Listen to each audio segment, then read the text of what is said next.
Pro mě je zásadní živit se tím, co mě baví.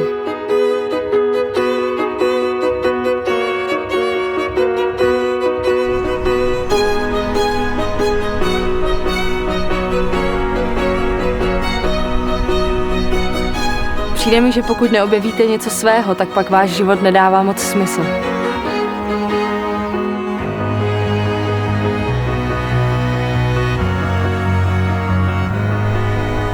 Není to samozřejmě jednoduché a člověk občas musí trochu zariskovat, ale experimentovat a vyvíjet se je strašně důležité.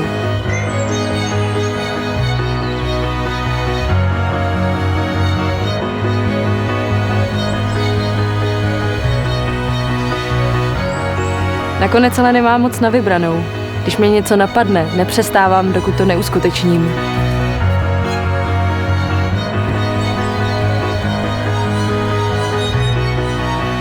Tak se ani vy nebojte být posedlí.